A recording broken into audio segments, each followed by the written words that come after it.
Omukubiriza Paalamenti y'eggwanga omukyala Sipiika Among akuutidde ababaka okufuba okulaba nga bakendeeza omusolo ku gaasi afumba. Kino kikendeezezze ku kutema emiti okweyongedde ensangi zino. Bino abyogedde mu kuggulawo Paalamenti olunaku olwaleero. N'ajjukiza ababaka mu kaseera k'okukola embali y'omwaka ogw'ebyensimbi ejja kino kibe nga kiteekebwako essira. Mu kwogerako eri Paalamenti, ono atuuse n'okunokolayo kaweefube abadde ayitiddwa mu gavumenti okuli okuteeka amateeka amakakali agakugira abatemi b'emiti ssaako n'okugaba ensigo mu kitongole ekya National Forest Authority n'ebino byonna tebiyambye. Gas and support energy efficiently for us to be able to conserve the environment, to avoid burning of charcoal, to avoid cutting of trees. So let's give incentive on the cooking gas so that everybody will be able to afford. Wano mbaka aba mu kitundu kya Ru Christopher Komakechi wasinzidde neyeekubira enduulu olw'abantu abagenze maaso n'okukozesa omukisa guno okusaawa ebibira by'ekitundu ekya Choli nga mu kaseera kano boolekedde eddungu. Of lately, it has become a practice. Whoever wants charcoal rushes to a Choli sub-region. This 11,000 square mile was a green cover. We are having a desert in a Choli sub-region.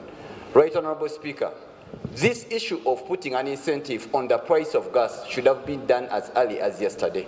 I therefore want to agree with you that the government should reduce taxes, majorly on the gas that comes within the country, and also put up a special program, government to give gas to low-earning families that those that cannot afford.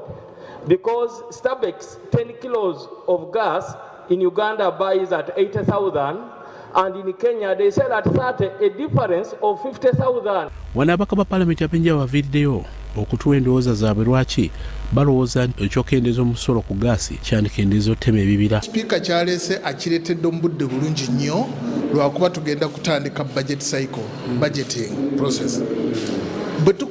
Kikapcharinga mu finance bill ejja nti tukendezeeko ku muwendo gwa gaasi kijja tuyamba abangi nnyo kubanga gaasi yo nga gaasi teva mu miti gya bulijjo gitemebwa. So n'olwekyo kiba kikendeezaako obungi bwaki obw'emiti gitemebwa. Yes, at an urban scale it works because much of the charcoal burnt is sold to the urban areas, but at the local or rural areas it may